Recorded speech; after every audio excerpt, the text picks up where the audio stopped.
Page 7, Science of Mind.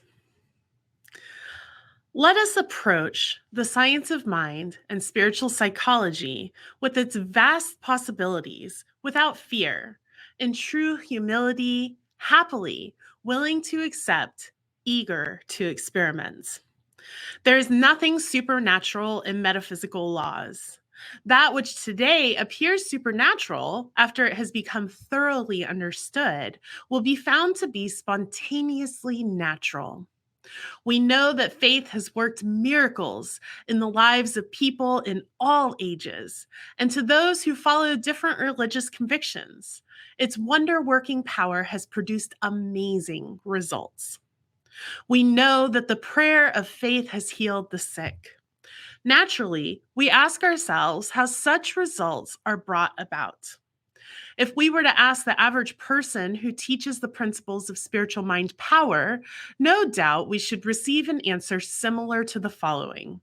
We believe in God as the infinite spirit permeating everything. We believe that there is a law of mind which responds to our thought, faith, and conviction. We believe that the universe in which we live is a spiritual system and that the kingdom of good is ours and is present with us now. Such declarations as these, meaningful as they are statements of one's conviction. But a declaration of faith in certain principles is quite different from the conscious use of such principles. It is not enough for an electrician to say they believe in electricity, that they believe it to be an ever-present reality or energy, or that it can run all the machinery in the world. It is necessary for them to apply their understanding of electricity for the definite the definite purpose of producing light, heat, and motive power. Too many people in our field mistake a declaration of belief in spirit for an effective mental treatment. No greater mistake can be made. We must not only believe that God or divine reality is all power, we must use our belief in a definite way. This is what constitutes correct mental practice. Humanity's thought is creative because our thought is God power flowing through our individualized will and imagination.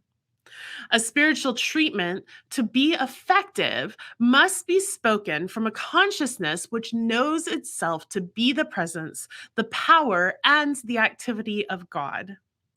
This spiritual power can and will heal, accomplish, demonstrate, answer prayer.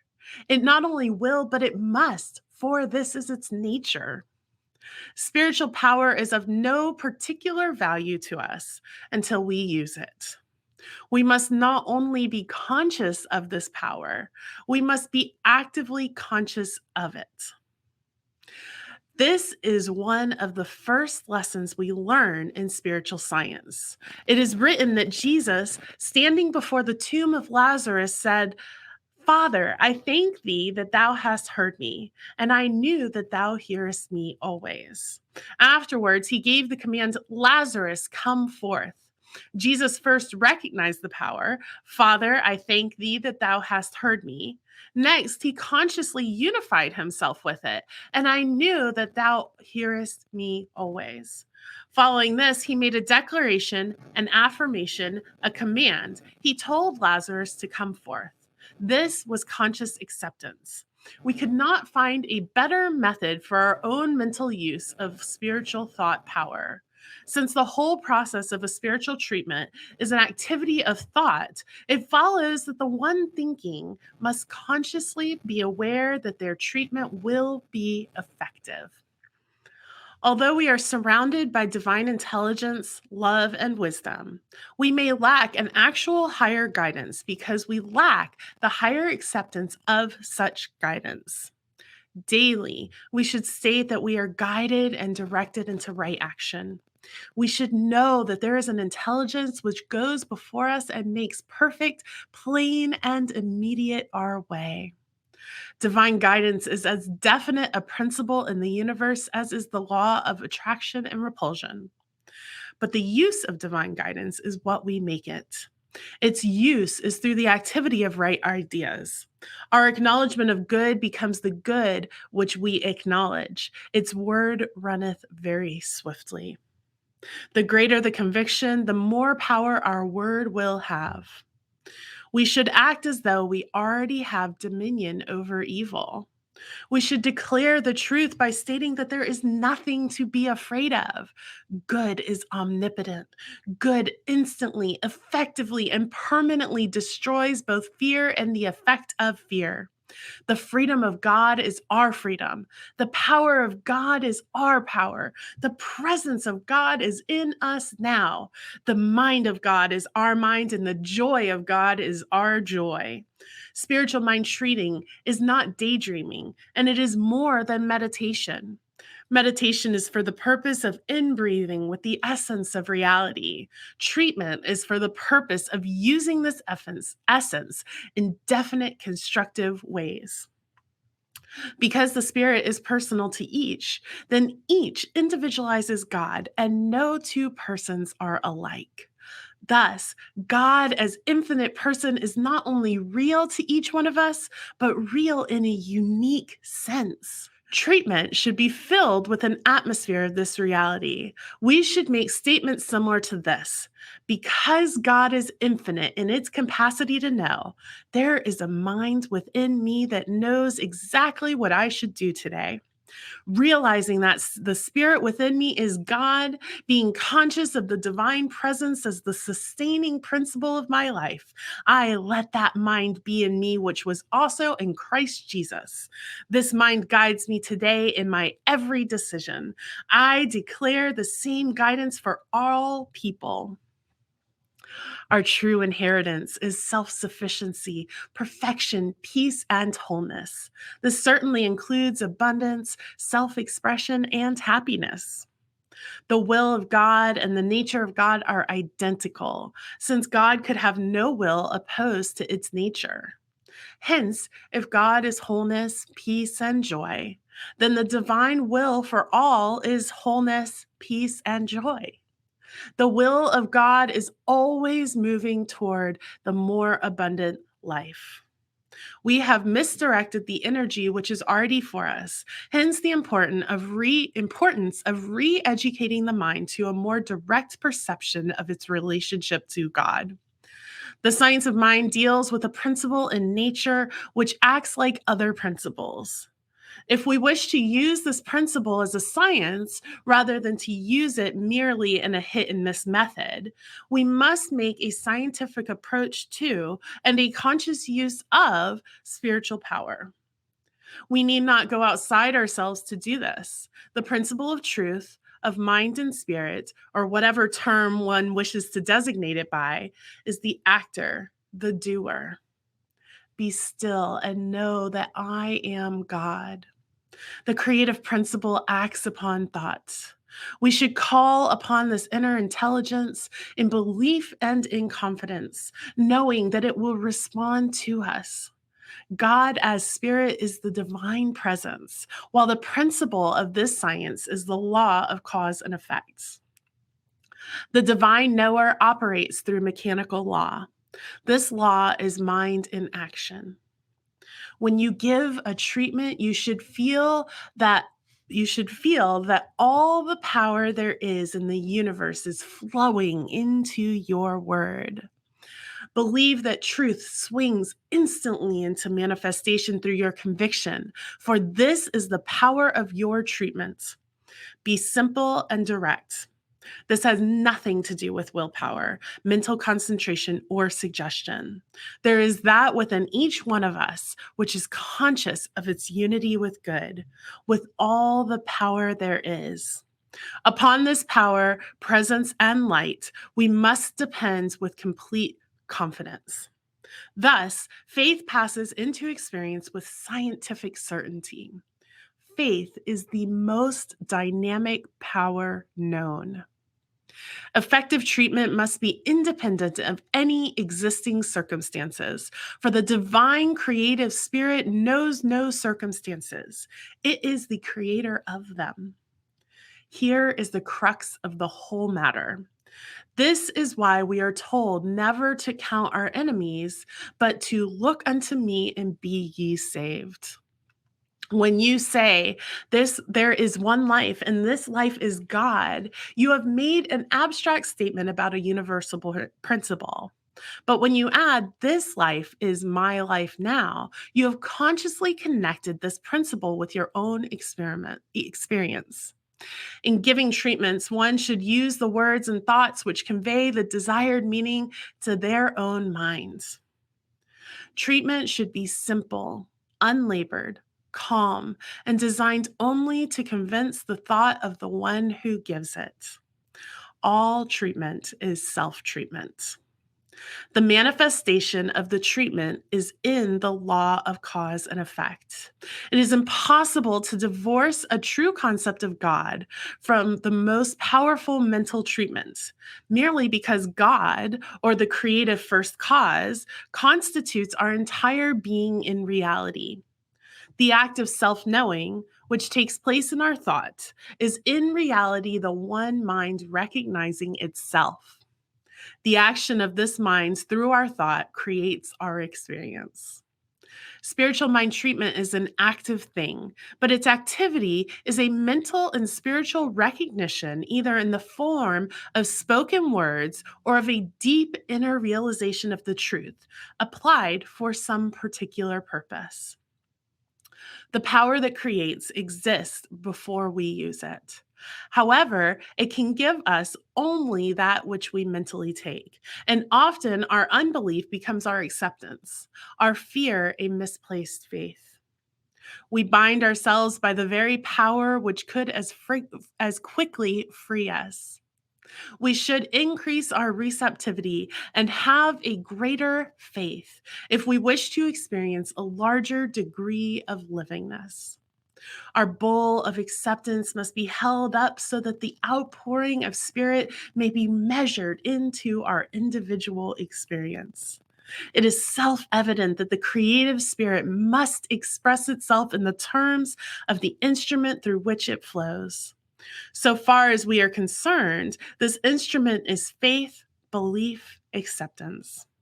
We should lift our thought upon the cross of unity and here, where the winds of God blow free, accept the divine givingness and the divine forgiveness, which are eternal in the nature of reality. All treatment is for the purpose of stimulating an interior awareness. If we are treating for physical or financial betterment for ourselves or for someone else, inwardly, we should become aware that the good we desire is now manifest. All of spirit is wherever we center our thought. Truth in its entirety is forever with us, ever available. Spiritual power awaits our recognition and divine guidance our consent. The Spirit flows through us as an outlet for its own self-expression. To dwell upon lack is to create it. To think of disease is to perpetuate it. To remain unhappy is to attract more unhappiness. Deliberately, we must turn from that which hurts. The law of mind exists in a formless state and can only take the form for us which our thought gives it. When we think within ourselves, we think upon it. When we direct our thought, we are directing it. It is in this way that our word becomes the law unto that thing whereunto it is spoken. We should sense this power, which is at the point of our word, while being careful to realize that we need not put power in our word, for as a matter of fact, we really take it out. This is not concentration. It is conscious belief definitely directed. The particular form of mental procedure in this practice is unimportant. The all-important factor is whether or not one believes in and understands the spiritual nature of things. We must believe that love, goodness, truth, and beauty are at the center of everything. Therefore, at the center of the person, the condition or situation which we designate in our treatment. We must believe that love is God, infinite, eternal, and ever present. We cannot escape love. We exist in love and are one with it. We live by, through, and in it. It motivates our entire thought, purpose, plan, and action. Everything we see with the eyes of love. Everything we hear with the ears of love. We see God everywhere. Wherever we look, we see it. Wherever we go, we find it. The process of reasoning which one uses in a mental treatment must establish their thought upon a spiritual basis, enthrone them in a kingdom of good, and give them dominion over evil. Thoughts and things are not separated, they are identical. When the practitioner uses the word elimination, they must believe that something is being eliminated. When they use the words right action, they must believe that the entire right action of the universe is centered through that word upon the object which they designate, or for the purpose which they have in their mind. In this way, business is an activity of consciousness, and the business of mind is never inactive. Humanity's business is God's business, and God's business is humanity's business, which is the business of life. We do not deny the physical universe. We affirm that it is mind informed. The physical body exists that the soul may function on this plane. Body is not an unreality, quite the reverse. It is a divine and perfect reality when rightly understood. We are compelled to think of spirit either as apart from us or within us. If apart from us, there is no way to find it. If within us, there is no escaping the divine fact. Unfoldment and not search is what we need. Unless mind healing becomes spiritual, it degenerates into the process of exchanging one negative idea for another. How can we expect any result to rise higher than its cause? Hence, all true mind healing is spiritual. It rests upon a deep inner realization of the divine goodness. The creative principle can operate for us only by operating through our belief. Hence, we limit it to such belief. We must know that the body of God, the body of our patient, and the body of our affairs are one and the same. The winning or losing of what we call a demonstration lies entirely in one state of thought or consciousness, in whether or not they are able to perceive more good than evil. For since the divine spirit and law is the only actor, the true savior, the all in all, it has no opposition, no competition, no otherness. A consciousness of God should run through our entire treatments. Thus, we may say, I baptize all people in the essence of love. I pour the spirit of joy upon all occasions. I throw mental peace around every form. There is that within me which proclaims, behold, I make all things new. Our work rests entirely upon demonstration. If the thought is not manifesting rightly in our experience, we should work until it does. We should have a deep realization of the divine presence, and out of the spiritual power generated in this realization, speak our word with complete conviction. When we give a when we give a treatment, we must believe, for this is the power of the treatment. The following is a suggested outline for treatments. There is no magic in any particular words. Words are effective only insofar as they stimulate a corresponding recognition of their meaning in the mind of the one who uses them. Treatment for health and prosperity.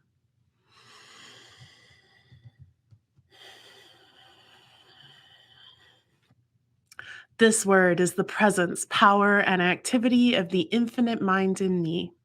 Therefore, it is the law unto the condition or the person for whom it is spoken. It is perfect in its action and permanent in its manifestation. Infinite intelligence governs, guides, directs, sustains, and animates my life. If treating for someone else, mention their name. The infinite mind knows no mistake. It is never discouraged. This mind is my mind now. All belief in fear, discouragement, disappointment, or failure is erased from my consciousness. I am forever supplied with every good thing, forever happy, radiant, well, and complete. This word establishes the law of wholeness and harmony throughout my entire being and in everything I do, say, or think, or the person for whom or the condition for which I am working. My life represents that which knows no limitation, is forever manifesting complete joy and freedom through me. Spirit daily provides me with everything necessary for my complete happiness, to my wholeness, and to my complete self expression. I represent the principle of divine activity which never tires, which is birthless, changeless, and deathless. I know that the infinite intelligence which sustains all things and the perfect law which holds everything in its proper place governs my life in action, or their life in action. My whole being responds to joy, to peace, to truth, and to abundance. Only that which is good can enter my experience. At this point, one may definitely state that the particular good they seek is now accomplished. I know that as a result of this word, happiness, health, and prosperity immediately spring into action and manifest through me or through them. I know that the action of spirit in me or them is always complete, always perfect and enduring. Every organ, action, and function of my physical being represents this divine and perfect life manifesting within me. I am aware of my partnership with the infinite, and I know that everything which I do shall prosper. Enter into a silent realization and acceptance of what you have said.